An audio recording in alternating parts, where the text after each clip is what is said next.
At 20 minutes past midnight on the 31st of August 1997, Princess Diana and Dodi Al Fayed set out from the Ritz Hotel in central Paris. And of the 4 people in her Mercedes, only the bodyguard, Trevor Rees-Jones, would survive. When Princess Diana died, the world wanted to know why and exactly how. 2 hours after the crash, French police arrested 7 paparazzi for manslaughter. It was claimed their high-speed chase had caused the deaths. 30 hours later, the French authorities changed the story dramatically. Now the fault was the drivers. Henri Paul was drunk and on medication. Following a French government inquiry in 1999, this explanation remains the official cause of the accident and the deaths of Diana, Dodi, and their driver. But now we know that the official version is simply not true. The investigating magistrate and the prosecution wanted to come to an end because there was too much pressure, because no one would know the real truth anyway, so it had to be stopped. So it was stopped, and of course, not everything has been inquired on.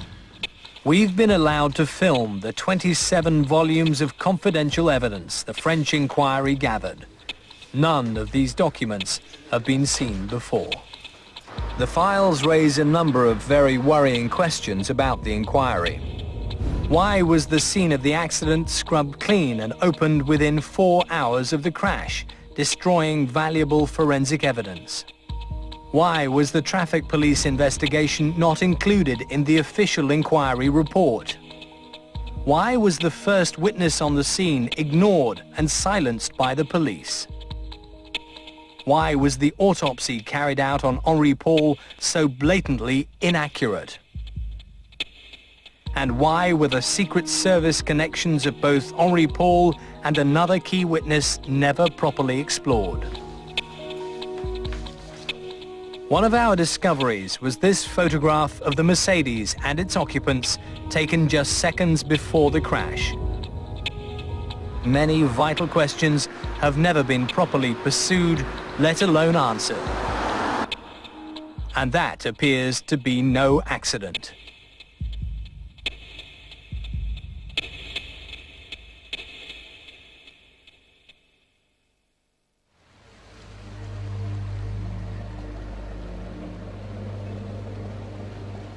In July 1997, Princess Diana and her children spent 2 weeks in Saint-Tropez as guests of the Al Fayeds.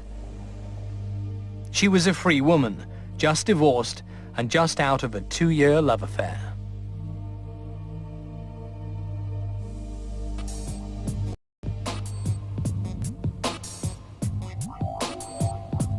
Three weeks later, Diana went back, without her children, to join the Al Fayed family on their new £12 million yacht, the Johnny Cal.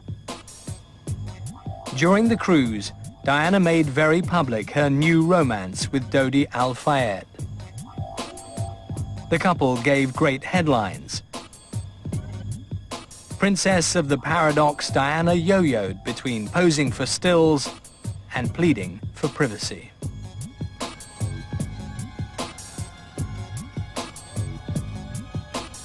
On Saturday the 30th of August, Diana, Dodi and bodyguard Trevor Rees-Jones flew by private plane from Sardinia, where the Johnny Cal had moored.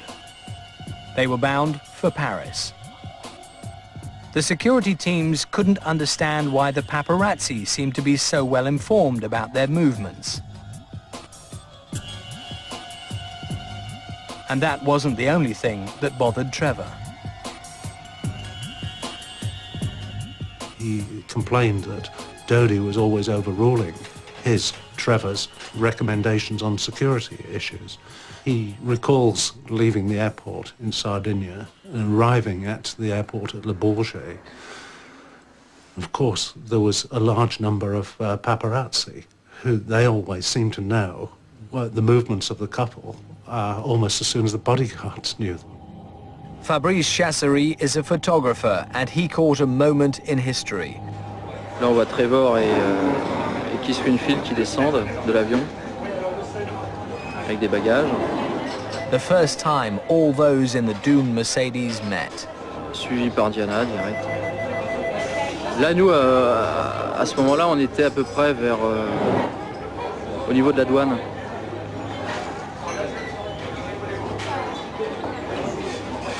Pareil. Là, on aperçoit Henry Paul. Dodi was close to Henri Paul, deputy head of security at the Ritz. He is one of the key personalities of the night and a man with a complicated past. Henri Paul, who was the second in charge of security at the Ritz Hotel and was sort of press-ganged into being the chauffeur that night at the last minute, he was a long-standing agent for MI6, an agent in terms of supplying information to MI6 about the goings-on in the Ritz Hotel in return for cash.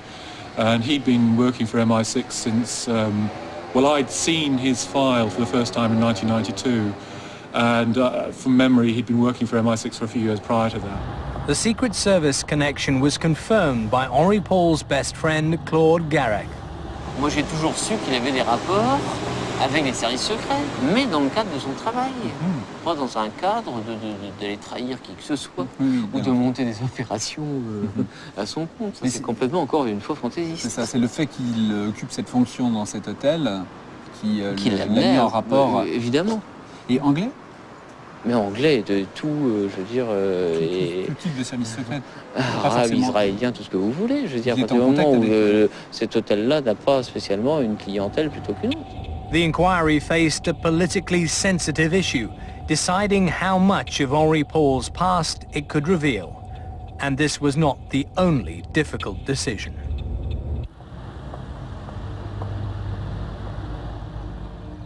Henri Paul accompanied Diana and Dodi to the Villa Windsor, the mansion Edward VIII and Mrs. Simpson had lived in Paris, a property the Al Fayed family had bought.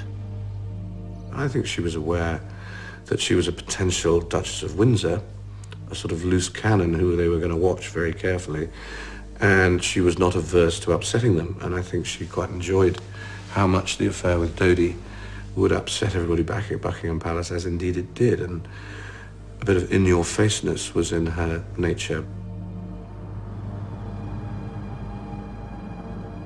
They drove to Dodi's flat.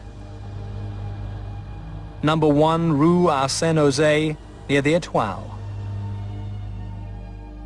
Dodi had booked a table at a smart Parisian restaurant, but at 9:45, he cancelled because there was a crowd outside.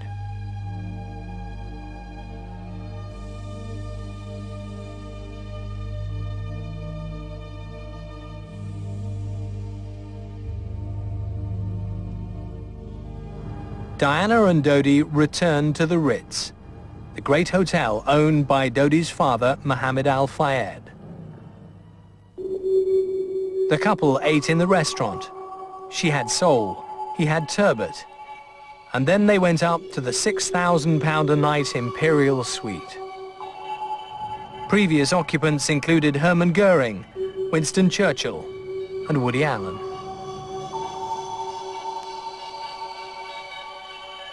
Henri Paul left work at 7 p.m. 2 hours later, he was asked to return to the Ritz.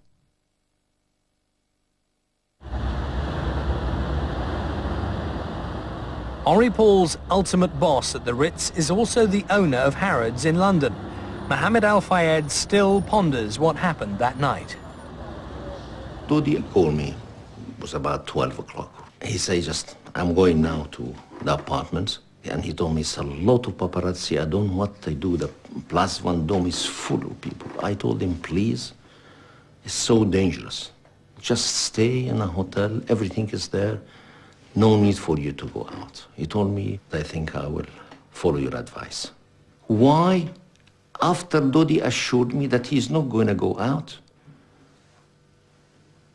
Henry Paul gone to him at 12 o'clock after Dodi talking to me and convinced him, no problem, we're going to go from the back entrance. Everything is okay. Don't worry, I know the way. And please, because you have already prepared everything there, change Dodi's mind. Dodi followed him up. And he said, because all the arrangements there, they have the champagne, they have the party there in the apartment. Henri Paul, part-time MI6 man, would help Dodi devise a plan to outwit the paparazzi. This amateur video is the only record of what was happening outside at the front of the Ritz. Someone's out, they're very important. Tourists and paparazzi wait for the glamorous couple. Henri Paul tells the crowd the couple will be leaving soon in this, their Mercedes. 5 minutes later, the clever ploy, a second Mercedes pulls up by the back door of the Ritz. Henri Paul, Princess Diana, Dodi and Trevor Rees-Jones get in. Paul takes the wheel. Meanwhile, at the front of the Ritz, people scramble into their cars, realizing they've been fooled. Using two Mercedes might not be vintage James Bond, but it gave Diana and Dodi's car a head start. Chasing Princess Diana! The quickest way from the Ritz to Dodi's flat was up the Champs-Élysées, but at the Concorde, the car turned left instead of right. It then raced along the riverbank of the Seine. It was now actually going away from Dodi's flat.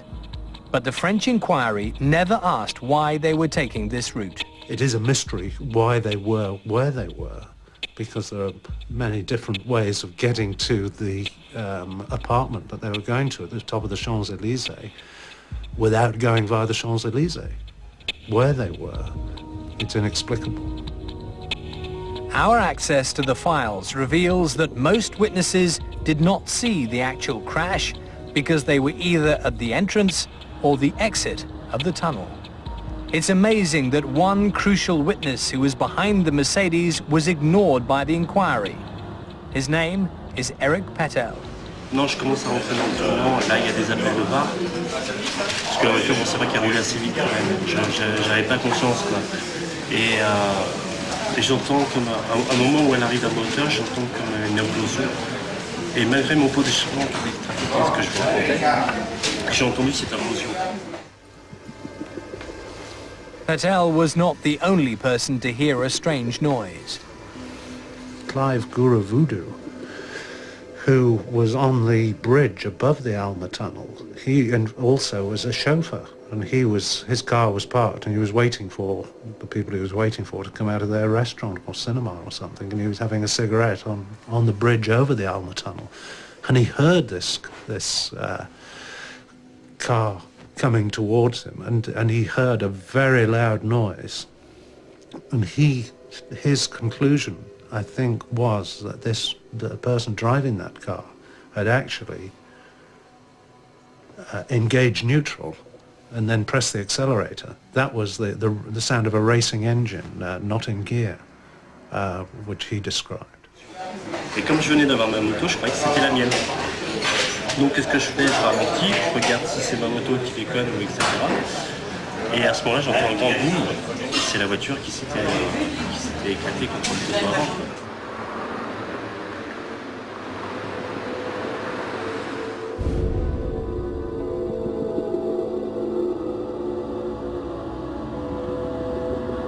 Henri Paul and Dodi Al-Fayed died almost instantly.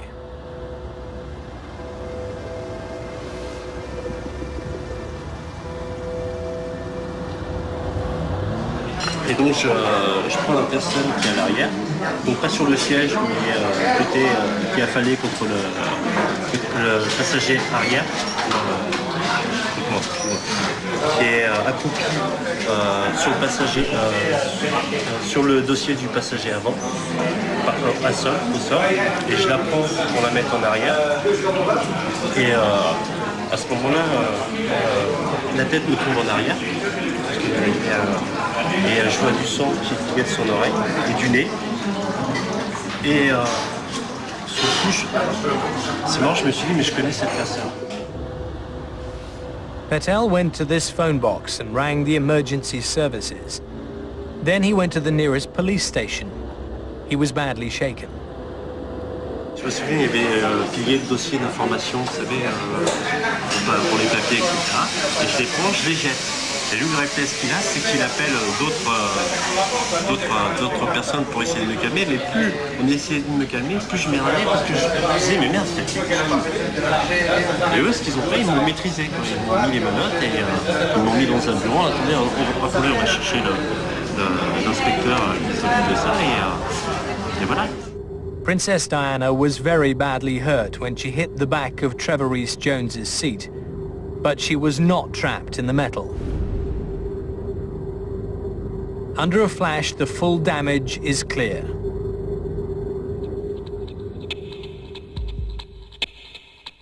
At 20 to 1 in the morning, Paris Chief Constable Pierre Massonny was told of the crash. He woke his boss, the Minister of the Interior, and then made for the tunnel. Princess Diana was lifted out and put in one of the 3 ambulances that had arrived by 12:40. By 2 a.m., Police Chief Massonny and the French Minister of the Interior became worried because Diana's ambulance had still not reached the hospital. It stopped twice, in fact, first 1 kilometer from the tunnel, and then on the bridge just 300 yards from the hospital. The French press were told this was because Diana's blood pressure was so low. It took over 1 hour and 10 minutes for Diana to reach the hospital, a distance of 3 miles. The inquiry never raised the disturbing question, did this delay almost guarantee Diana would die? Cette nuit, la princesse de Galles a été victime à Paris d'un accident de la circulation à grande vitesse. Elle a été immédiatement prise en charge par le SAMU de Paris qui a effectué la réanimation initiale. À son arrivée à l'hôpital de la Pitié-Salpêtrière, elle présentait un choc hémorragique gravissime, d'origine thoracique, puis rapidement un arrêt cardiaque. Une thoracotomie d'urgence a mis en évidence une plaie importante de la veine pulmonaire gauche. Malgré la fermeture de cette plaie et un massage cardiaque externe puis interne de 2 heures, aucune efficacité circulatoire n'a pu être rétablie et le décès a été constaté à 4 heures du matin. Soon after, the paparazzi were arrested. They became the first guilty party, as their lawyer explains. Il y a quelqu'un qui prend son téléphone, qui téléphone à celui qui est supérieur hiérarchique, qui est le commissaire de la brigade criminelle qui supervise l'enquête, en disant placement de garde à vue. Donc, il y a des conciliabules qui se font à très haut niveau, et une décision va tomber de placement en garde à vue des photographes. Pourquoi? Pour la raison que je viens de vous indiquer. À l'initiative de qui exactement? Est-ce que c'est une idée du procureur de la République? Est-ce que le politique s'en est mêlé en disant la presse anglaise va exploser, l'émotion en Bretagne va être considérable, il faut qu'on donne l'impression d'avoir désigné des coupables, des responsables? Il y a des choses de cet ordre-là qui s'est passé. With the paparazzi under arrest, the police took no notice of what Patel was saying.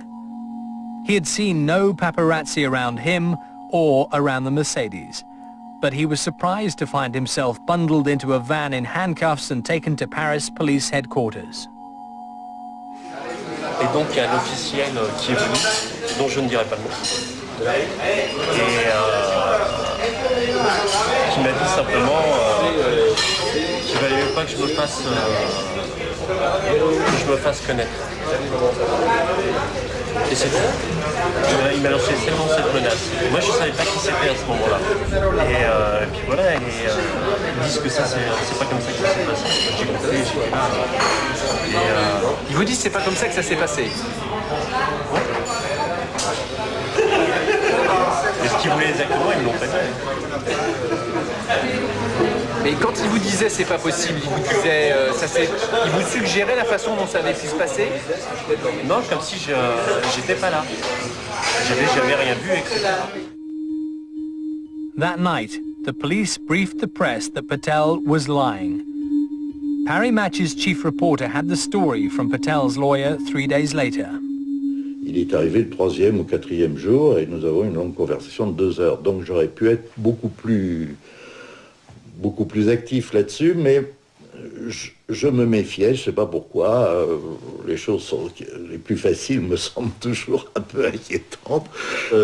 C'est vrai, quoi, il faut le dire. Donc voilà, maintenant je sais que Pétel... Qu'est-ce que je sais sur Pétel? Je sais qu'il est allé dans ce commissariat et je sais qu'il a été interrogé par la brigade criminelle et par qui. Je sais exactement par qui. By suppressing Patel's evidence, the French could blame the photographers. From early September, Patel's lawyer asked the inquiry to hear his client. They only agreed to do so 7 months later. Then the inquiry asked the police to explain why Patel's original statement had been lost. Sauf que, effectivement, si elle a été entendue par la police, il devrait y avoir un procès verbal qui apparemment n'existerait pas, ou en tout cas qui n'aurait pas été produit. Et ça vous inspire quoi, ça, le fait que... Ça m'étonne énormément, d'autant que j'ai toujours pensé que, pour diverses raisons, que M. Pétel disait la vérité. Alors je ne comprends pas très bien qu'on n'ait jamais pris en compte son témoignage. The police first claimed Patel was a liar, and second that he didn't speak clearly enough. Yes, there had been a call to the emergency services as Patel claimed, but the caller said he was speaking from Almont-Marceau, not Alma-Marceau. No such place as Almont-Marceau exists.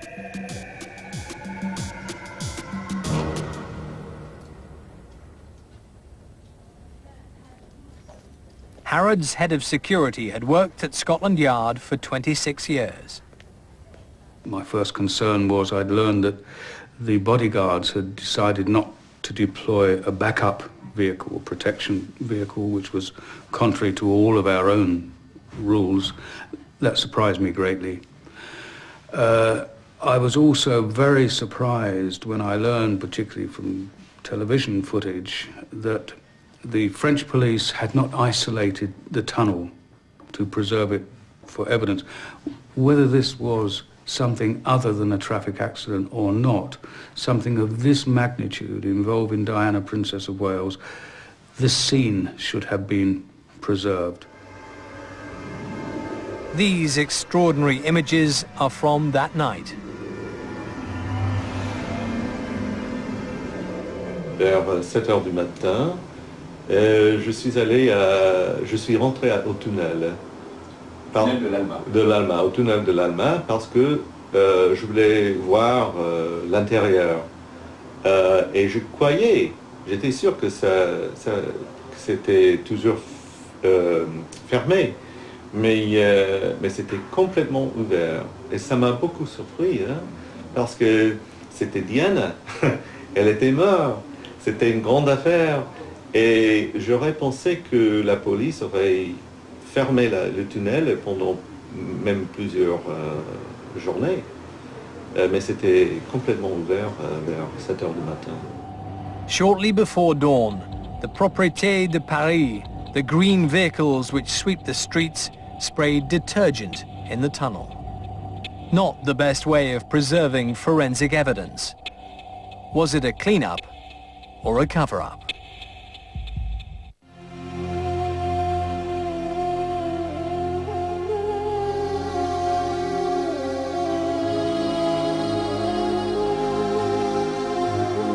The most famous woman in the world had died. Happy birthday! As Diana's body was brought back to Britain, everyone here expected a thorough investigation, like an inquest. But France does not have public inquests. The government appointed a middle-ranking judge, Hervé Stéphan, to carry out an inquiry into what caused the deaths. He worked to rules that haven't changed much since Napoleon. First of all, you have something which is called the secrecy of the investigation in France. That means that apart from the investigating judge and the parties being really limited to the lawyers and the prosecutor, no one has access to the prosecution, no one has access to the file, no one has access to the evidence. So the media don't know anything, The public does not know anything, and nobody can verify what's in the file. I do feel that the French have a system which is,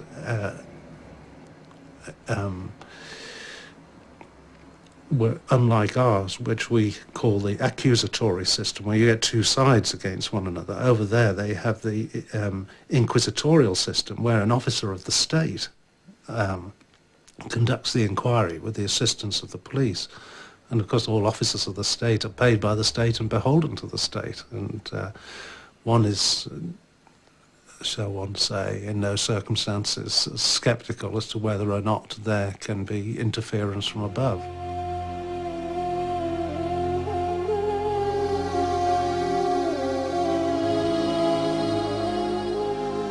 The standard accident investigation carried out by French traffic police has never been made public and does not form part of the official report.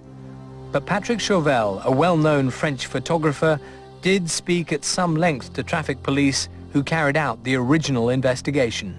They made their own investigation, of course, but then they had pressure from the Élysée, who told them to keep it low, you know, and they were not very happy about that because they made their own inquiry, and that's their job. So they don't like to be pushed, you know, when they're doing their job honestly. 36 hours after the crash, the French authorities changed their view. It was no longer the fault of the paparazzi, but a drink driving accident. An explanation they still insist to be true. Good evening. The Paris prosecutor's office disclosed today that the driver of the car in which Princess Diana was fatally injured had an illegal blood alcohol level. He's said to have been more than 3 times over the French limit and twice the British one. There was also more evidence today about the speed at which the car was traveling when it crashed. A police source said the speedometer was found frozen at more than 120 miles an hour. Within just over 24 hours of this crash, when it was put out that this was caused by a drunk driver, a person drunk as a pig, driving at 192 kilometers, they were false statements. They were certainly false statements then, and we know they're false statements now. And one of the reasons we know that is that the statement as to the drink drive was put out before Henri Paul's body samples had even been fully analysed. So they didn't have an analysis report of this, and yet it was put out that he was drunk, severely drunk. They also said that the speedometer of the car was stuck at 192 kilometers per hour. That was refuted immediately by Mercedes themselves, who said on impact the speedometer of the car reverts to 0. Now, that's something they had to concede right away. The files show the inquiry tried to work out the speed of the car. Mercedes were paid to carry out crash tests, although their experts were never allowed to inspect the vehicle. But what is not in the files is another picture, which could have given a quick and clear answer to the speed, as Chauvel heard from the traffic police. Well, this guy at Wellman was pissed of the pressure, and he said, I'm going to show you something. And if ever this goes bad, maybe I'll forget the photo in my office and you can sort of take it. And it was a photo taken by the flash. There's a camera, it's gone now, at the entrance of that tunnel. And you know those flash pictures when you go over 60 kilometers an hour, which is the speed limit. So the flash is a frontal flash. So you can see the people in the car. You can recognize them. And on that picture you could recognize absolutely everybody in the car. And it says the speed and the date. And what were the people in the car like? Well, the driver was normal, if I can say so. I mean, I didn't know his face before. He looks particular. The guy on the right side looks tense. He seems a little bit afraid. Maybe the car's going too fast. And the people in the back are just laughing their heads off, having fun. We asked Chauvel why that photo had never been released. When they made their first comment to the press, the official comment was that the flash didn't work. at that time. But then somebody found out that the guy who was driving like 5 minutes before, 10 minutes before, in his normal car, got 15 days later his ticket. The files show the final estimate was that the car crashed at around 65 miles an hour, but that was never published. 2 days after the crash, French police stressed the car's speed and how drunk the driver was, but the evidence for that is poor. These enhanced images are from the Ritz's own video. They show that 30 minutes before the crash, Henri Paul squats and ties his shoelaces. He transfers his weight gracefully from left to right and gets up again without a hitch or stumble.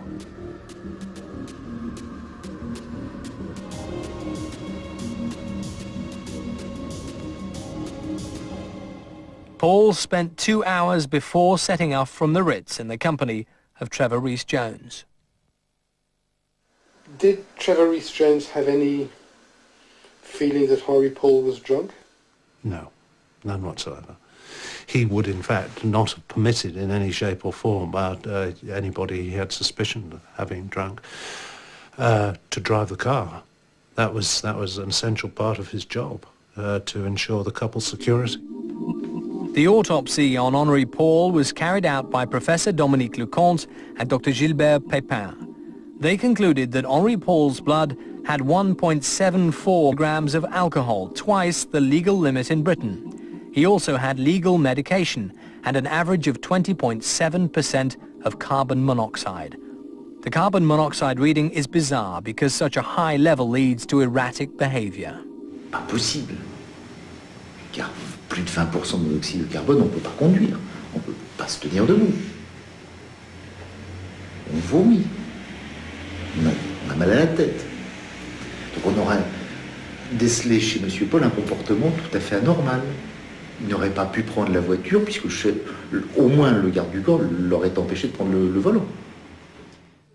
The first thing we wanted was an independent post-mortem, and that was denied without reason. They wouldn't give a reason why we couldn't have one. We then asked for an independent analysis of these body samples, and that was denied. We then asked whether we could be present at any subsequent examination of Henri Paul's body, and that was denied. All of these things without reason. The police got a search warrant for Henri Paul's flat. His friend Garrick had the keys and watched. J'ai eu quand même la nette impression que le rapport de perquisition était quand même un petit peu orienté. Parce que vous voyez, on a toujours fait on a toujours dit il y a une bouteille de martini dans le frigo alors qu'on ne buvait pas de martini. On disait qu'il y avait une bouteille de Ricard. Tout d'un coup, il semblait que son bar était extraordinaire alors qu'il était tout à fait commun. J'en ai un moi-même à peu près du même ordre. Et vous dites que vous sentez qu'il était orienté parce qu'on cherchait de l'alcool. Orienté, puisqu'on n'a jamais dit qu'il y avait par exemple 240 bouteilles de Coca-Cola. Il y avait 240 bouteilles ? Oui, de boîtes de Coca-Cola light, puisque c'était sa boisson préférée. Là, le rapport n'en fait pas état. Pourquoi ? Mais le rapport ne s'attache forcément, puisque c'est un rapport qui doit dire que... Enfin bon, j'en sais rien, moi je suis pas de la partie, mais j'ai l'impression qu'à partir du moment où on ne voit que l'alcool et on ne voit pas les softs, bon, ça me paraît quand même un peu orienté. Et les médicaments ? Ils ont cherché les médicaments ? Mais forcément. Et alors ? Et alors, il n'y en avait pas. Il n'y avait pas de médicaments ? Non. The Paul family were denied access to the material in these bottles, their son's blood and urine samples. Backed by Al Fayed, they got 4 of Europe's top pathologists to examine the post-mortem report. They dissected the autopsy and listed 28 critical errors that made the procedure unreliable. These included that the autopsy was not timed. No proper description was given of how his body was identified. No explanation was given for the 20.7% of carbon monoxide. The final conclusions of the 4 pathologists were damning. The results on carbon monoxide in the blood are inexplicable as the attitude of Dr. Pépin and Professor Leconte, who continue to present arguments which have no rigor and no scientific value to justify their results. The hypothesis that there was a mix-up in the samples needs to be seriously considered. 22 other corpses were in the morgue that night. The Paul family, backed by Al Fayed, sued the state to obtain their son's samples so they could do a DNA test to check it was really his blood. The French Attorney General took over the case, but so far the family has not succeeded. The judge said privately that the blood was the great mystery of the affair, but he did not probe further. His similar failure to probe Henri Paul's security connections surprised Richard Tomlinson. I do find it really strange that Judge Stephan didn't really... I mean, I was expecting him to go through in great detail all the details of the file, and I mean, you know, I could have given him enough information for him to have, you know, identified which file it was, and he could have. I mean, it takes a brave magistrate to do it, but he could have, you know, asked for a subpoena of the file through the British government and asked for the file. And there's mechanisms to do that. You could do that. Oh, really? Oh, yeah. You can, whether MI6 would agree to it, I don't know. But if there was sufficient pressure, then they would have to, yeah. This was only one of a number of lines of inquiry the French refused to pursue.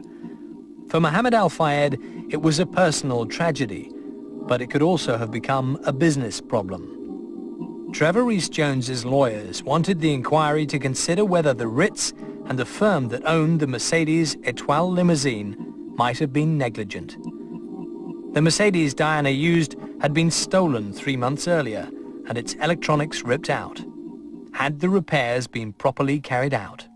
We tried to reorientate the investigation on another way, especially towards Étoile Limousine and the Ritz. But by that time, the investigating magistrate and the prosecution wanted to come to an end because there was too much pressure, because no one would know the real truth anyway, so it had to be stopped. So it was stopped, and of course, not everything has been inquired on. 27 volumes of facts, speculation and evidence reveal another enigma.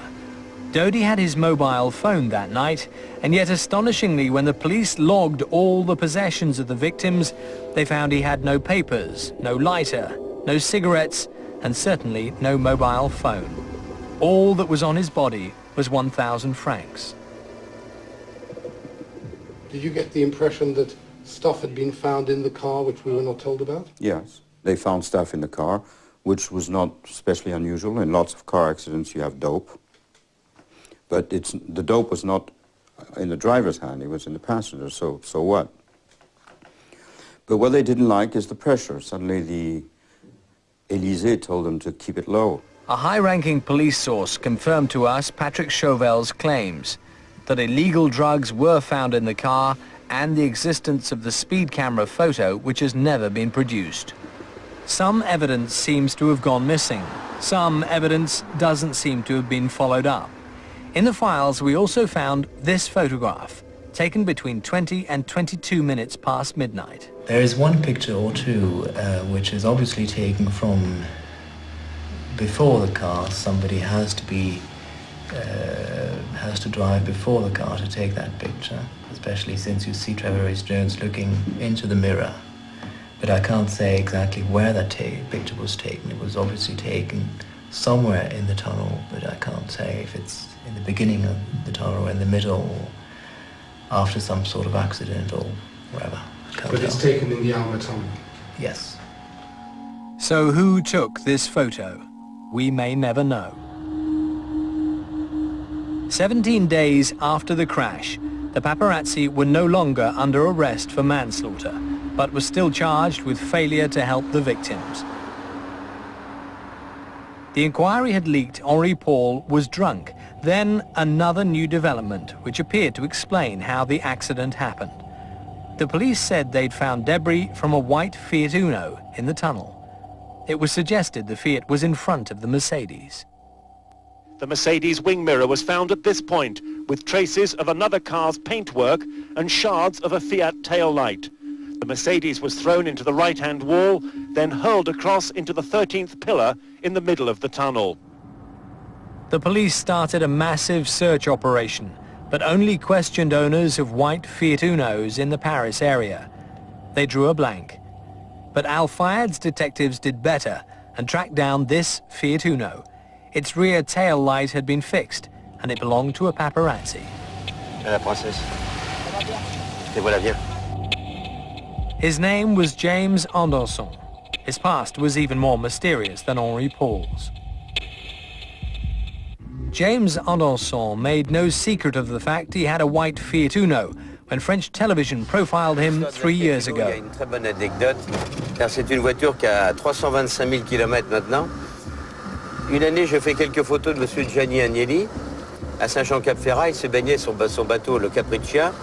Je fais quelques photos de lui. Le lendemain, il me reconnaît. Il revient dans le port de Saint-Tropez. Et je lui dis, j'ai à peu près déjà 200 000 km avec, alors que là, j'ai 325 000. Et il me dit, l'artiste, quand tu seras à 500 000 km, je te ferai un cadeau d'une voiture. Moi, je vais vous dire personnellement, ce qui m'inquiète énormément aujourd'hui, il manque 175 000 km et je me demande... During the summer, Diana had been photographed by James Anderson. He was a paparazzi with political connections at the highest level. He was the official photographer to one French prime minister, and friendly enough with another, Lionel Jospin, to share a motorbike with him. Yet French Special Branch was so worried by his history, they'd started to investigate him, as one of their senior officers revealed to us.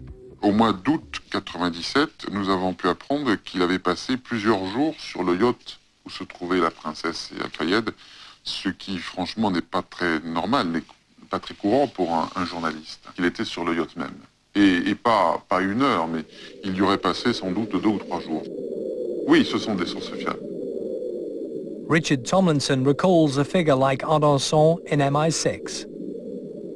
The MI6 have a cadre of people who have their own profession, their own life, they do their own jobs. They can be barristers, they can be all sorts of things, who just happen to have a skill which is occasionally useful to MI6, and they kind of work on a short-term contractual basis for MI6. They had one guy who was a photographer, and his normal job was as a paparazzi photographer, but occasionally he would do work for MI6. French security services had evidence Anderson was in the Alma Tunnel. Et il se serait vanté, dans son entourage, quelque temps après, d'avoir même donc photographié et même enregistré, sans doute, les derniers instants, du moins sous le pont de l'Alma, de la princesse Diana. C'est un témoignage qu'on a recueilli dans son entourage. The widow of one of Anderson's friends confirmed he had boasted to them he was at the scene. Il m'a dit qu'il y était. Il nous a dit qu'il y était. Je suis venu, il a vu l'accident et tout ça. Il n'a pas été pris par la police. Il est parti parce qu'il était malin. Vraiment, James Anderson avait de très fortes intuitions. Il avait l'art d'approcher de nombreuses personnalités qui ensuite sont mortes subitement. French Special Branch became interested in Anderson when they noticed he'd been the last person to photograph and one of the last to talk with Pierre Bérégovoy, the French Prime Minister who killed himself in 1993. James Anderson pouvait sans doute ne pas travailler seul et être manipulé ou dirigé soit par un service ou des services, soit par une équipe qui, à un certain moment, pouvait être chargée d'éliminer ou de gêner ou de compromettre une personnalité, et Anderson faisait sans doute office d'agent de renseignement. On a évoqué les liens que pouvait avoir Anderson avec des services anglais ou services français. Cela n'a jamais été formellement prouvé, mais c'est une hypothèse qu'il ne faut pas exclure. Et toutes ces suspicions sont nées des personnalités qu'il fréquentait, qui n'étaient pas des personnalités banales. Il y avait de nombreuses personnes liées, je vous ai dit tout à l'heure, au commerce international. Et puis il y a surtout les conditions absolument ahurissantes de sa mort, qui ont interpellé de nombreux observateurs et qui ont conduit a axé les recherches sur la véritable nature des activités d'Andonson. In June 2000, Andonson apparently committed suicide by setting fire to himself in his car on this piece of army land. He left no suicide note. His body was found by French commandos. Both friends and even the funeral director are very skeptical that Andonson really killed himself. None of this was ever mentioned by the French inquiry. James Andonson was only one reason why there was pressure not to explore certain irregularities about the accident investigation. The first witness on the scene was ignored and deliberately discredited. A proper traffic accident investigation was apparently suppressed, and the victim's possessions had apparently vanished. The dead driver's autopsy was clearly flawed, yet formed the basis for the main conclusion that drunk driving was to blame. The driver and another key witness had strong Secret Service connections, but these were never explored.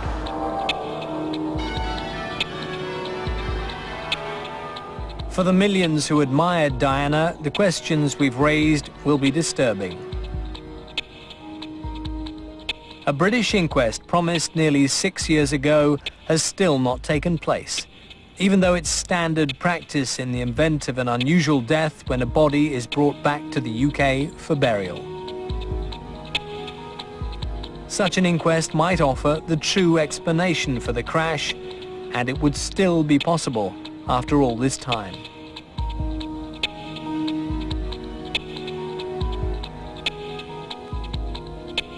The wreckage of the Mercedes is in storage. We tracked it down to a lot outside Paris.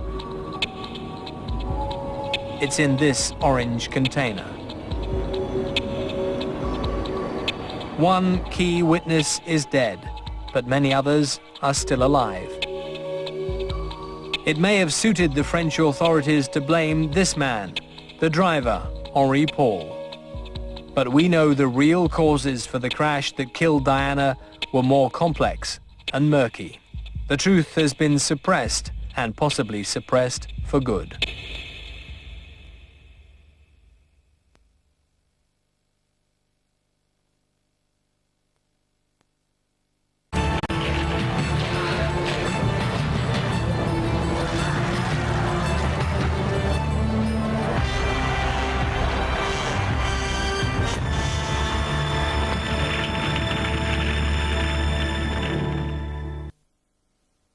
SBS advises